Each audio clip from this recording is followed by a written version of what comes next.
And surprisingly, this is what really caught me off guard, and I was like, wow, there's a big white space in this market that needs filling. And that was that even the agents selling these pre-sales had no clue what they were selling. Crazy. Welcome to The Flow, real estate and money show for people in Canada looking to understand the home buying process, to demystify real estate investing, and to make mortgage financing accessible for anyone. The goal here on this show is to help people understand ways to make their money work for them, get in the market sooner, and realistically, completely open up the box on how mortgage financing works. I'm Alex McFadyen, your host, and I can't wait to help get you into the flow. Pre-sales. This is a topic that it's so interesting. In the last couple of years has become a nonstop buzzword. And the thing about it is it's almost looked at as some kind of mystical thing purchase. So really, we're going to break this down to you. What is a pre-sale? Why should you consider it? Where should you be looking for a pre-sale? What are all the things that you want to avoid? And, I'm not the expert to speak on that. So what I did is I brought in someone who focuses virtually all of his business specifically on the pre-sale new development market. His name is Uzair. He's a real estate agent with Real Brokerage. And he joined us today to talk about all things pre-sale. There is so much gold in this episode, so many nuggets, so much information that we probably should do 2 or 3 episodes, but we tried to pack as much as we could into this one single episode. You're going to love this today, guys. It's so good. And if you do love this episode, make sure to leave us an awesome review on iTunes. That would mean the world to me. Share this with a friend. And if you'd like to find out more about what we do day to day, follow us on our channels at Flow Mortgage Co. And as always, we hope you find your state of flow. All right. Pre-sales. This is like a word that is on one hand can be a trigger for some people and gets them excited. On the other hand, it gets people stressed out and anxious depending on what your experience has been, your background, and just whether or not you even know what a pre-sale is. So I'm fired up to have this conversation today with my man Uzair, who is going to be the new pre-sale. I don't know if you like hearing this yet, but you're going to be considered the new pre-sale king eventually. Are you okay with that? I'll be all right. I just haven't absorbed it fully yet. I'm just focused on education. So there we go. And that's why we get along, and that's why you're here today, man. So for everybody listening to the podcast episode, the primary focus here is to bring people in and teach them about different types of tools and strategies to help them create a better life through real estate. And so this is why I thought it was so cool to have you come on, man, because you got a really cool story and you've been really hyper focused on teaching people about this different strategy of investing, which is definitely not right for everyone. But for the right people, it can make sense. And so we're going to dig deep into this today, talk about what is a pre-sale, how it became something that you were hyper interested in, and of course, specifically how you teach people what to look for when it comes to real estate investing. And so it would be crazy for me not to talk a little bit about you to get started, man. $140 million of pre-sale properties sold in the last 2 years. 2.5 years, which is very incredible. Helped a lot of families find these opportunities, and you're still doing it today. So a lot of presentations. But what's unique, and I'm going to shut up and let you talk real quickly here, is that you work also to educate people in the real estate industry how to help out their clients as well. So you're giving back, which is really cool. So is there right off the beginning, like what got you focused on pre-sale properties right out the gate? Like, or was it right out the gate? Yeah, so I got into the business just after COVID. So in COVID, I was like, I need to come out with the scale. I was wanting to get into real estate back in 2015, 16, just with a 9-to-5, never got a chance to really commit to it. COVID allowed me to commit, get the license, and then get into real estate. I had a background working for the cities, so I knew the planning, the zoning, how developments come to market, where things are growing, where things are going, growth-wise. All those plans was always in the back of my head when I was working for the city. So when I got into the business, of course, the market was hot, 2021. Off the gate, deals were happening left, right, and center. There was business flowing in your lap, basically, at the time. But what I found really interesting in the business was, especially the pre-sale side, people buying pre-sales, 95% of them had no clue what they were buying. Mm-hmm. All they knew was they were buying a 1-bedroom for a certain price with a certain deposit structure, and they're buying it in a certain location with, whichever floor it is on. And that's all they knew. They knew nothing about the developer. They knew nothing what's in that contract, because realistically, all you're buying is the contract. So when I did few deals in the pre-sale side and I educated myself, plus try to educate my clients, and I found they weren't really interested in the education, they just wanted to make money. So what I found is everyone was doing pre-sale, but nobody was educating anybody on pre-sales.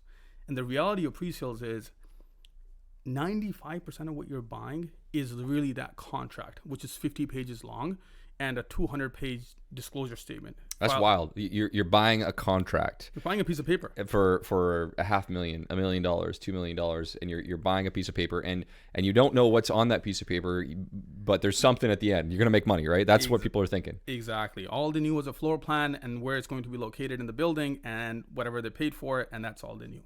And nobody was educating on this topic. And surprisingly, this is what really caught me off guard. And I was like, wow, there's a big white space in this market that needs filling. And that was that even the agents selling these pre-sales had no clue what they were selling.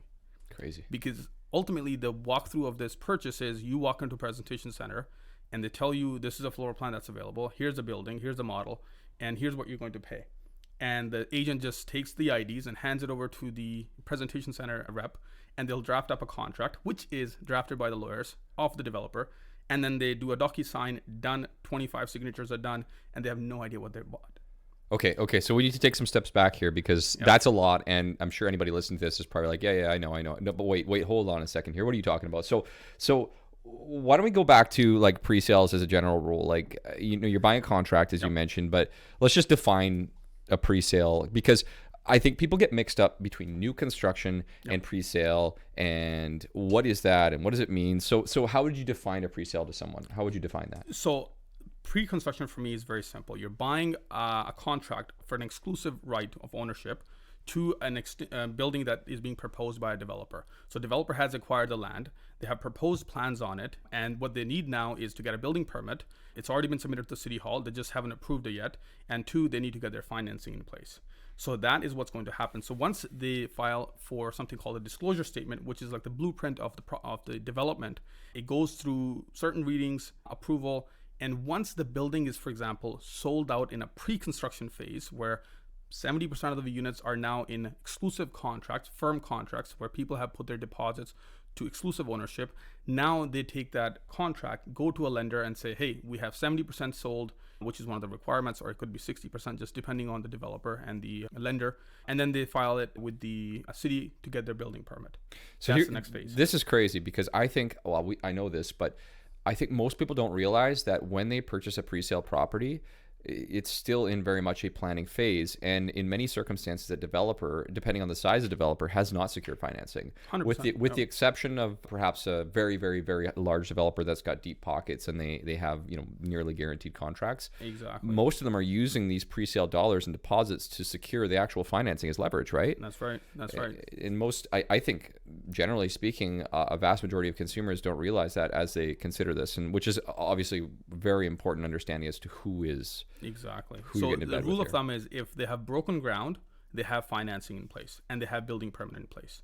If they haven't broken ground, they still need to get their building permit and they still need to get their financing in place. Yep. So if you're looking at a pre-construction project, just go to the site, you'll know exactly what I'm talking about. And I've seen developers where they'll break ground because they have enough cash on hand to break ground and get to pre-construction. They'll still pre-sell these units, but they just have financing and building permit in place. They're about a year ahead for their pre-construction phase. Right. And I don't know if most people have heard this yet, and I will assume nothing, but I would imagine that most people don't realize that in some situations these deals don't come together. And there are some issues with potential pre-sale properties, 100%. And there is a risk associated with that, right? Like, have you come across any or seen any, I don't know, horror stories, but negative outcomes? Exactly. So going back to the horror story and how pre-sales don't pan out for a lot of people. So I can tell you right now in Surrey Central, especially speaking in the Fleetwood area, there's projects that went through a pre-sale phase, 70, 80, 90% of the building is sold out in firm contracts. It's been over a year, they still haven't gotten their financing or building permit. And the crazy part is, none of these agents are reaching out to the developer to seek and get more details as to why that hasn't been done. Because as a standard clause of these contracts, which is by the board, and the marketing policies, that once they file disclosure, they have exactly 12 months to get their building permit and financing in place. If they haven't filed for the first amendment within the 12 months, and even if the building is 100% sold out, you as a purchaser now have this small window of opportunity to go back to the developer and say, hey, give me an update on what's going on. And this is the agent's job to keep an eye on this project to make sure that their client's money is protected.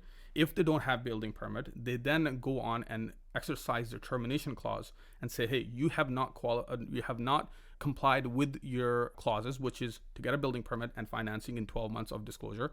We are now exercising our termination. We need our deposit back in our pocket so we can go and use that money to put somewhere else, wherever you want to go. Wow. The crazy part is the horror stories we hear on the media, when it hits the media, is because all these agents have never exercised their right because they don't know what they're buying. Okay. So you know the contract, right? Know the contract. Read the contract. I mean, we're getting a little further than I want to, but that's some good information. I think we should come back to that as we kind of get through this conversation here too. But what I really want to dive into as we get started here is it's just a conversation of like what sets pre-sales apart from, other real estates as investments. I mean, I'm not an advocate to or for or against a pre-sale property. I've bought one before and I've seen and felt the downside, but I've also seen the positives on it. But like, I guess what in your mind, just to break it down really simple for somebody who's never bought a pre-sale, like what sets it apart from a typical resale property when it comes to buying it for an investment purposes? So if somebody is looking to buy their first pre-sale, what they really want to start off is find somebody who knows what they're talking about, especially the agent. Sure. So they'll find you the project. It's not the projects that make you the money. It is the price you pay in these projects that makes you the money. So you will see a lot of projects hit the market and you'll be like, which one do I pick? Do I pick the high rise? Do I pick the low rise? Do I go Surrey Central? Do I go Langley? Where do I go? Yeah. So that's where your investment plan has to come in place. You have to sit down with somebody who's professional, who knows what they're doing. And you sit down with them and say, my plan is to close on this property and then rent it out for 2 years after that. Can you find me a property that requires minimum down payment? You're looking between 10 to 15%. If you go less than 10%, you're running the risk of either overpaying or the property is close to completion, because that's the only time a developer will allow you to do 5% down. Right. Okay. So that's one thing to keep an eye out for. 2, once you have sat down with this person, put a plan in place for this, because you're never buying it to flip it, which is the wrong approach to any pre-sales. So you need a plan in place, and then you need to come up with their budget, whatever you're comfortable with. If it's 10% of whatever purchase price, you need to really be comfortable with this money. If you put the money away for the next 3 to 4 years, you don't need to touch this money. That's the approach you go in with. If you buy a pre-sale and you're like, I'm like really stretching, you don't want to put the money in pre-sale. So if you're stretching for $50,000, don't do it, because what's going to happen is once you need the money, you can't offload this. Man, there's 2 things I got to jump in real quickly here. Like the first one is obviously what you just said right now, which is don't stretch yourself to buy a pre-sale because it's going to be 2 to 3 years, versus not suggesting you should stretch yourself for a resale either, but in particular a pre-sale, because you can't get that money out. It's locked in, right? Yeah. And the second thing, which was supposed to be later, but you already hit it. So is the idea of flipping. And I mean, let's just get into it right now, man, because that is the number one reason I hear people that are looking to buy a pre-sale property as an investment, especially if they're buying, I mean, people across Canada listen to this, but especially if they're buying it in Western Canada and even in the Ontario, Toronto area as well, same sort of thing, is because I want to buy it because it's going to go up in value. I'm going to flip it. I'm going to assign it to somebody else. We'll talk about assigning in a minute, but that's the number one reason. And so what I heard from you is you should always have the desire to close and keep it for what you said, 2 years? 3 years is very average. 3 years. 3 years, okay. yeah. Well, why 3 years? So here's the plan we go in. I'll break it down for you. It's very simple. It's a 5-year plan. If you called me and said, hey, I'm looking at pre-sales, we'll sit down, the budget, where you're looking, what's the plan? The plan is going to be minimum 5 years of holding time. In that 5 years, we're going to leave 3 years, 3.5 years for construction phase. Our goal is to hold that asset for as long as possible, with the majority of that time frame being not in a mortgage. So what I'm looking at a pre-sale, I'm looking at, okay, if the resale unit is $500,000, the maximum I'm willing to go and pay for a premium in a pre-sale would be 5% maximum. I don't care which location. We're looking at a pre-sale unit that's worth $525,000. We buy that with 10% down. We hold it 3.5 years in construction phase, close on it, hold it for another 2 years, rent it out, and then we plan this out. Do you want to take equity out? Do you want to sell this? And that's when you make that decision. But if that plan is not in line with what you want to do, we don't work together. Because that is the only way to make sure that, one, you don't lose your money, right? And you don't have expectations that are not that are going to be high risk. If you put $50,000 away and you can't close on this property and you thought you're going to flip this, guess what? Your 50,000 is gone. And if the market goes down, like where it has been in the last year and a half, some developers have, the market value has come down for units. They can sue you for the damages, for the difference in price that you agreed to purchase, and now you can't close on it. Yep. So a 5-year plan. Is there any stats, or is there a specific reason that you came up with this 3 to 5, outcome? Like, how did you get to that? Yeah. So 5 years is very simple. One, it tells me that the client has the capacity to close on this. They see the vision that I see. Because what happens is when you're talking to anybody about pre-sales, they're selling you on a 2 to 3 year flip, right? And that's what this kind of 5-year plan looks over. We're not flipping this. Then 2 is that you also understand that this is an investment that you're going to now go and rent out. That gives me the understanding that you're open to renting this out and holding it for a little bit longer period. And most investors that we work with close, rent out, and then we'd say, hey, how much equity is in this property? Even maybe at closing, if the unit's gone up $50,000, maybe we don't access the equity right away.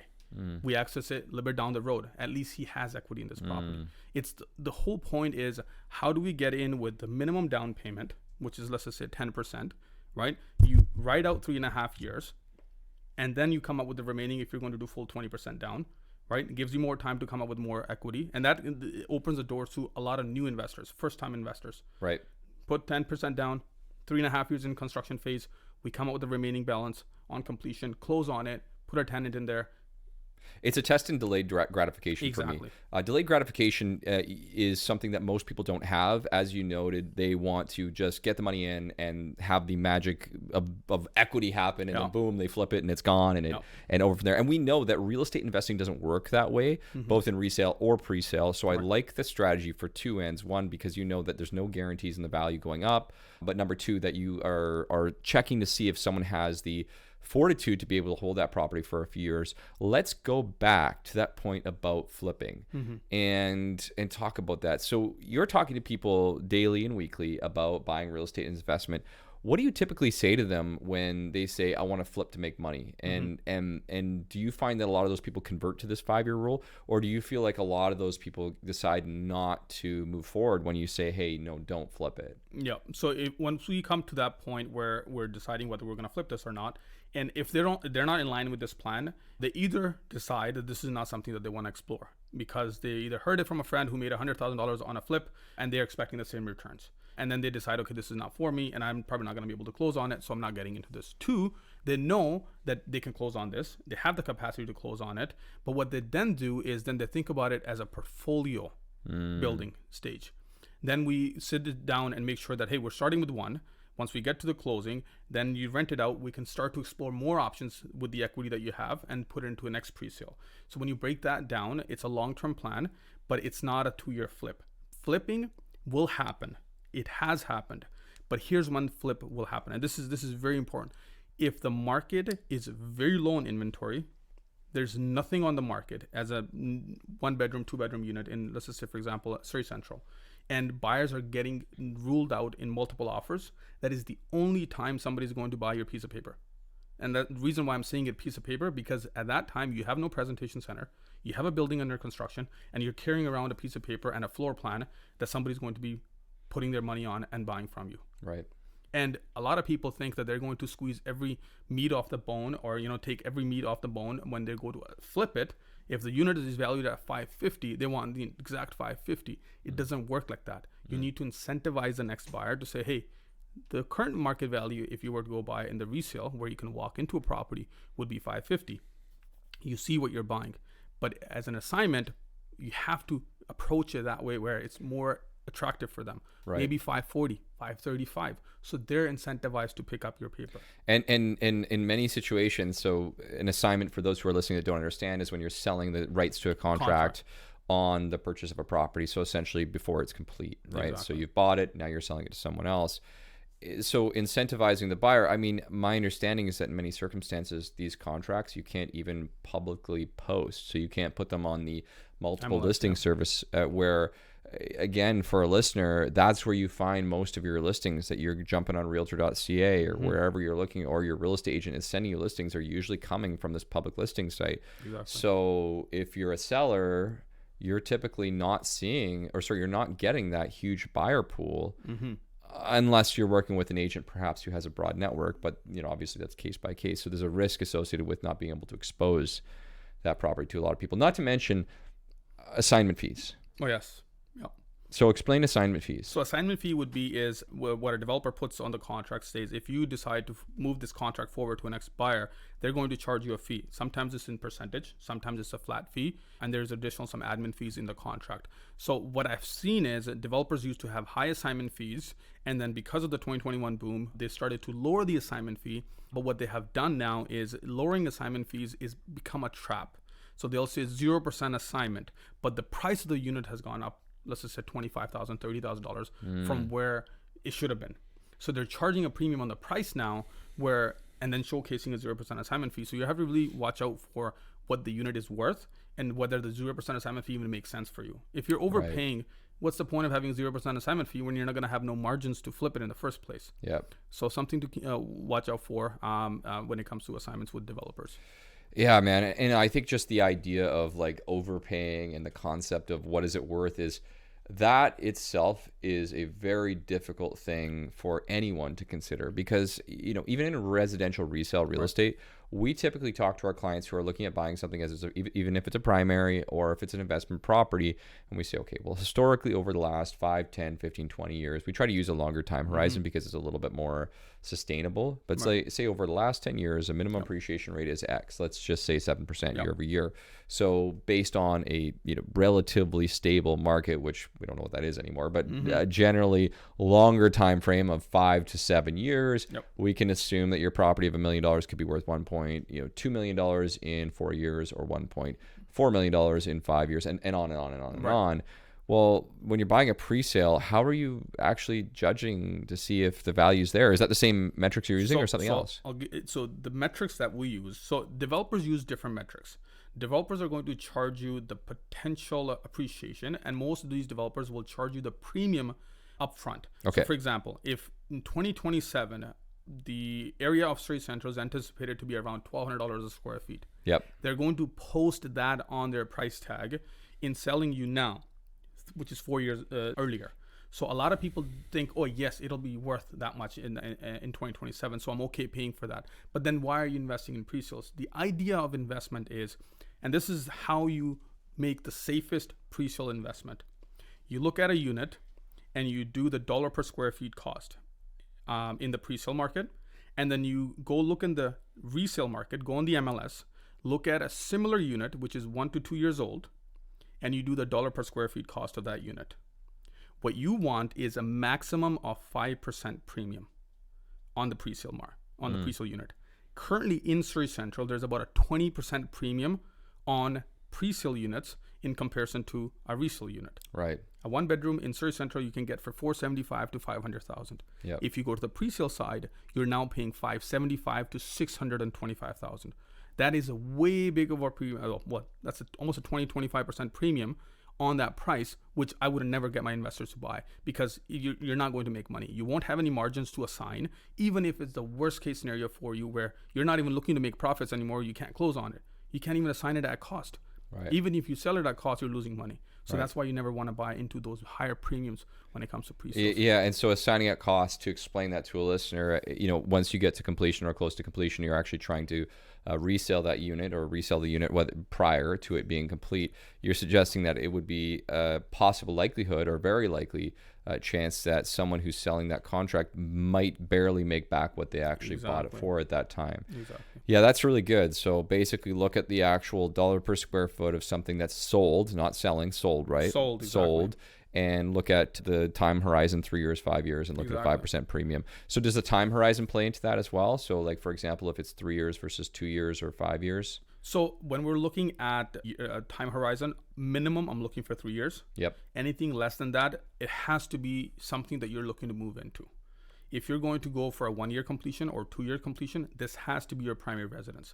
You say, I'm going to move into this myself. So even if you're going to rent the property out? Even if you're going to rent the property out, because I want you to stay in the construction phase as long as possible. Why do we need to close on it if we can keep you in 4-year construction phase when you're holding the same asset? Interesting. Okay. Right? Yeah. If we can hold an asset with only 10% down for as long as possible, Yeah. right? And then close on it. On closing, if the unit continues to go up, we just take more equity out. Right. That's good. Okay, let's talk about that a little bit here. Let's jump into the financing piece. Yes, financing side. Because ultimately, obviously, I think most of this conversation has been super helpful to understand how to look for, what to look for, and what not to look for. But pre-sales, as far as purchasing them on the financing side, for me on the mortgage financing side, I've found that most people have zero understanding of how that time horizon impacts them, the purpose of the property and how that impacts them, and what the down payment requirement is. What are some of the most common questions that you get asked on a day-to-day basis when it comes to the financing piece? Yeah. So here's a common question that we get asked. If I buy a unit for $500,000 and in 2 years or 3 years completion time, the unit is now worth $580,000. I have built up $80,000 of appreciation. How do I access that money when it comes to the financing side? Oh, that's so cool. And I think that first and foremost, most people think it's pretty cut and dry. You've probably found that too, where hey, all of a sudden my property's worth $580,000. Cool, I can borrow 80% of that. Is that what you find usually? People have that assumption. Yeah. Well, I mean, first and foremost, your traditional bank, how it works with the financing itself is essentially that they're going to finance based on current market value of the property, which is purchase price plus GST. So GST is inclusive. So $500,000 property plus who knows what the GST is going to be in 5 years, whatever. But as of today, the 5% GST, so $525,000, they're going to qualify your mortgage based on a $525,000 purchase price. Just because it's worth $580,000, your bank, TD or what Big Red or Big Yellow or any of these guys, Big Blue, they're not interested in financing you based on $580,000 per se, because your contractual price was $525,000. However, there's a few key ways that people can get access to that money. I mean, the first one obviously is to close on the property via some form of a vehicle, whether it's a mortgage or a line of credit, and then refinance at a later date, typically, let's say 12 months later. So that's one option that they can get access to the money if they can hold for that period of time. The other option is there are these subset of lenders. Some people call them B lenders. Some people call them C lenders. There's also there's all these different names for them. But at the end of the day, there are alternative banks that are out there that will finance based on appraised value. So if your property is worth $580,000, you could finance up to 75 or 80% of that amount, which could result in basically 100% financing the property. Very nice. Right? Like, so we had a client recently where we financed them, and it was a similar circumstance, actually, funny enough, where we were able to finance them 80% of the today market value, so $580,000. So we're walking away with I can't remember the exact numbers, but $450,000, $460,000 mortgage amount on this particular property, which almost financed the entire thing. Wow. As you can imagine, which basically in the end resulted in them putting down like 5% of the property, really. When this case for them, it's a rental property. So that's huge. So then they were able to take that extra equity that they had put into the property, because they were intending on putting 20% down, and now move that over to another investment. And so that's an interesting question, and I'm not surprised to hear that you get that a lot. No. Guidelines can change on that from time to time, but it is based on the built value. Which option they go with is really subjective to each individual. But yeah, that's a really key one, man. Got it. So that comes up a lot, hey? No, yeah, that's one of them. Is how do I access that money that's built up over time? Do I close on it, then refinance, like you said, and then access that money? Or line of credit, is that an option? If you close on a property that's worth $580,000, yes, the bank gave you mortgage on, but the property is appraised. So when that same lender appraises the property at $580,000, is there a chance of them accessing that through a line of credit? Yeah, so same concept applies. When you complete on the mortgage, your traditional lenders, your traditional banks are going to be based on the purchase contract completion price. That's what they're financing you on. So if you were to try and apply for additional line of credit, it could be done post-closing at a later time based on the new valuation of the property.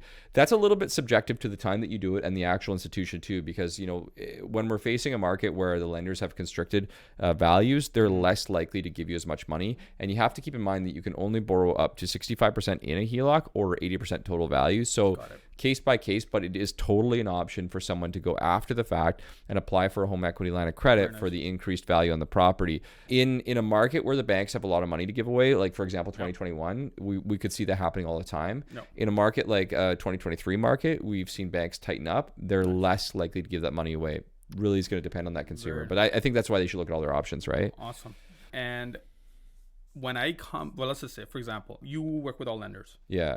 Okay. Yeah. So if somebody who bought a pre-sale comes to you and said, I need to close on this, you would help them explore all the options. Right. Yeah. Yeah. Say, this is what I'm trying to do. You would explore those options for them and say, hey, these are our options. Yeah. That would be Yeah, exactly. So listen, when it comes to pre-sale properties, a lot of people, I think there's a few misconceptions right off the bat when it comes to financing day one.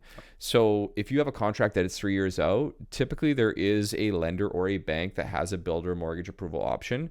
You know, some of the big banks will be aligned with that developer, aligned with that builder, and they'll be able to offer a financing for 3 years or 4 years. They have to typically do that directly through a bank, not through, you know, someone like myself. But not everybody does actually do that because they might not qualify at that time. They're projecting based on their future qualification. If they're doing that, we always suggest, like, there's a risk associated with buying a property if you don't qualify today. But if it's a calculated risk, then and someone's comfortable taking that risk, then that's their choice and their obligation to do so. Typically, most of the lenders in the mortgage broker channel itself are a maximum of 18 months. So in some situations, we'll work with the client. We'll say, hey, get your builder approval, and then we'll work with you when it comes to completion. If there's better rates in terms of options, then we'll be able to support that journey. And in most situations, let's be honest, the banks that have the builders approvals, they're not following up with the clients. They're not calling them. They're not helping them out with their options. It's kind of like, here's what you got, take it and leave it sort of thing, right? So that's been a big play for a lot of people. Awesome. One question that I get, I think this is probably the biggest questions that I get all the time, most common one. Can you convert or cover GST in your mortgage?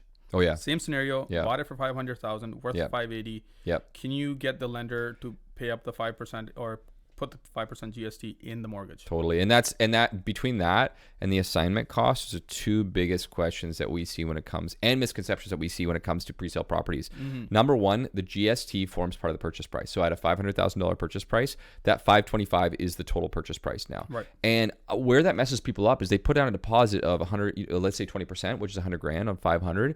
And when it comes to completion, well, obviously with our clients, this doesn't happen, but we've seen it happen where, like, well, why do I need more money than $100,000? Well, if you're putting 20% down, it's 20% of 525, not 20% of 500. And I think people don't realize the difference between a deposit, which is just a placeholder, right? So it's a placeholder that's held until completion, whereas the down payment is the actual money that you're leveraging with the bank to get the mortgage on the remaining difference. So 20% of 525. So let me clarify this. So if you buy for 500,000 and you say, I will pay the 5% GST out of my pocket, then you don't need the 20% on the 525. You're doing the same thing one way or another, right? Because at the end of the day, it's a total purchase price. If you're putting 20% down, it's 20% of X.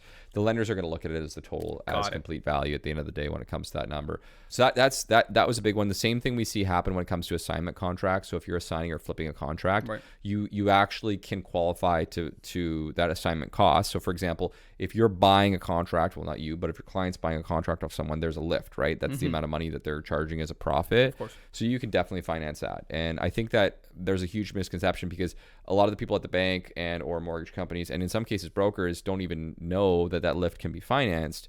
But because that forms a portion of the purchase price, as long as the contract is written properly, which is a whole other conversation. Yeah. So going back to that question there, so the lift. So what Alex is referring to is if somebody buys it for 500,000 and then they assign it to the next buyer for 550. Now you're talking about the bank financing the 550, not the 500, but the 550, which is the final. And is that subject to the property appraising?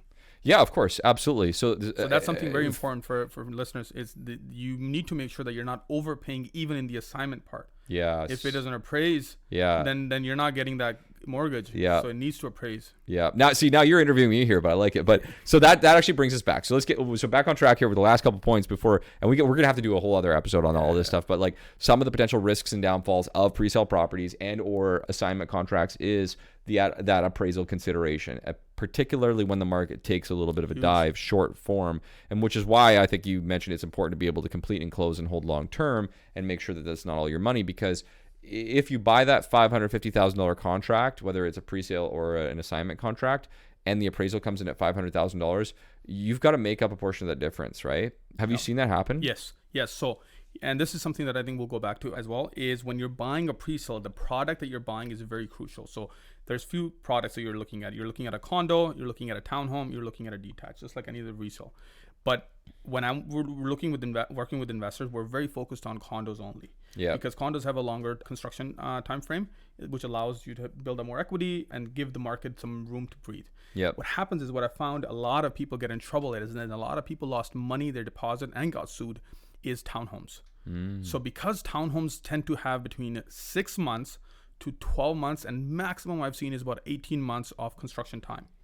So what has happened is in 2021, people bought townhomes that were a year out, Yep. bought it for $1 million, Yeah. and now the bank is appraising that same townhome for 920, 930. Yeah. So what happens now, you paid $1 million, or you committed to $1 million purchase. You still have to commit to that because you're giving your deposit to the developer.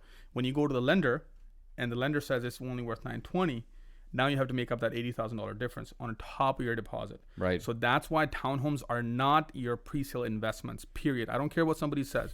You might hit home with one or two investment opportunities, but 95% of the time, townhomes are not your investment product. That's good. That's only if you're looking to move into it. Interesting. That's the only time I would buy a pre-sold townhome, is if 100% this is your move-in home. All right. That is good. So look out for townhomes as far as investments or pre-sales, and avoid that unless you're moving into it. And of course, you've got a good nest egg there. We got a couple last quick questions here for you, buddy. And I think these are the juicy ones. So listeners better stick around for this one here. You're projecting out, 2 to 3 years. And I know your focus is mostly in the Fraser Valley and the greater Vancouver area for pre-sale properties. If someone's looking to buy a pre-sale investment today, where should they be looking, and what would you be looking to buy right now? Right. So particular areas, I'll tell you the area I'm shying away from. One is Surrey Central. I know it's an area that's really, buzzed around just because of the potential coming there. But I think the price point is really, really high compared to the resale. So one of the only thing that is most important to look for when you're looking at areas and where to buy is going to be is how close is your pre-sale purchase unit, or the price for the pre-sale unit in comparison to the resale unit. That is the only metrics that you need to start with. Yeah. You ignore everything else. I don't care how big of the master plan community is. Like, none of that stuff is going to matter if your premium is 20%, 25% from the resale, because even if the resale market goes up 20%, you're still breaking even. That's the crazy part. You need to be as close as possible to the resale market when you're looking at pre-sales. Okay. And and area wise, in Lower Mainland, we've seen if Surrey goes up, Langley goes up. If Langley goes up, Abbotsford goes up. It just flows down east with appreciation. But again, if I'm looking in Abbotsford right now, there's projects I'm looking in Abbotsford I think have a lot of potential. I'm looking for margins. That would be, now in Abbotsford, I can get a 2-bedroom, 2-bathroom condo in the pre-sale phase around 525. 530, and if you go into the resale market, you'll probably pay the same price. The only premium you're going to be paying is the 5% GST. But remember, your completion is 4 years out, 3 years out. So that's how you make the safest pre-sale investment, is stick close to the pre-sale. So it's not so much just one particular area, but you're looking at margins wherever you're going. That's awesome, man. Any other sneak projects or upcoming things that people should know about? Projects, I really don't speak on projects for many reasons, because I think developers do tend to change up based on what their motivations are. They might launch it at a low price, and all of a sudden they see so much demand and they're going to bump up the price. So I really don't stick with one developer or the other. I don't answer to developers. I look for the client and say, this is what our plan is. Let me find you the project that fits our needs. That's awesome, man. Listen, Uzair, I know you've got a wealth of information. I have one more question for you before we wrap up. Question we'll wrap up. Co-signing. If somebody is going to co-sign a mortgage and they don't want to be on title, what's the work around that? So if someone wants to co-sign, basically in a situation where someone is looking to co-sign a mortgage application, if they need a co-applicant, that person must be on title of the property to use their income and credit. And so basically what that means is, if you're in a situation where you're buying a property and you're buying it residentially speaking under your personal name, for you to get a lender to use your income, generally speaking, assuming we're talking the same language here and having the same conversation, if you're using that person's income and assets, they would typically want them to be on title. The few exceptions to that would be typically that there are a few credit unions will consider having what's called a guarantor, which is where someone is not necessarily on title to property, but we can use their income to assist in qualification. Although, I mean, I know there's a lot of case by case. I would say that as a co-signer, you would have a huge risk that you'd be taking not being on title to that property and not having any ownership. So if someone was going to take the approach of co-applying with someone but not having their name on the title of the property, I would highly recommend that they get themselves written up a co-buy agreement, which is an agreement that you can get written. There's multiple names for a joint venture agreement, something like that, where it's written up by a lawyer, which covers that you are a portion owner, what your share is, what's the exit cost and so forth. So as a rule of thumb, it's generally accepted that most people that are co-signing and they're putting their name on the title, they are, of course, their income is used and they're on the title itself. So back to your point, basically in short, you can, with some lenders, not be on title, but it's not widely accepted nor highly recommended by most lawyers, especially if you don't have a co-buy agreement. The question came from a son co-signing for parents. but he doesn't want to lose his first-time home buyers benefits. Interesting. So that's where it came from. He's like, okay, if I buy a pre-sale, I'm co-signed. I'm looking. Our mortgage coming for renewal. And I might need to co-sign. But what are my chances of buying a pre-sale and then using up my first-time home buyers? So there's some technicalities there. Of course, we always recommend. So I'm going to say I'm not going to give too much legal advice on that side, but talk to a lawyer. As far as we understand, last time we checked, there was a workaround because it's not your primary residence. It's not for you. You're not an owner, or you're not the person who's living in the property. You should technically be able to be considered a first-time buyer in the eyes of the BC provincial guidelines for that. But that can change. So we always recommend, obviously, talk to a lawyer about that piece. But good question. All right. That's good stuff. So, hey, Uzair, you're doing all sorts of presentations. You got all sorts of stuff on the go for realtors, for end users, for clients. So don't worry. We'll put all your information in the notes. We'll put your information, all the socials, all that kind of stuff. Thanks for coming out, man. Appreciate you. Thank you for having me. Awesome. This is good. This is good. All right, guys, if you want to learn more about this kind of stuff, you definitely want to make sure to stay tuned to the channel because we're posting all sorts of content.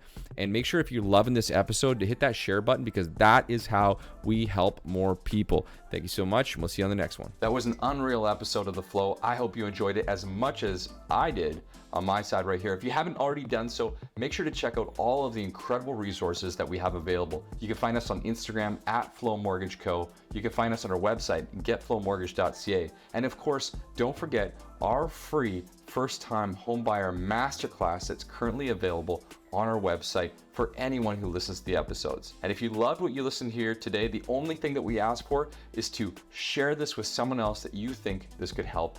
And hey, maybe leave us a great review online.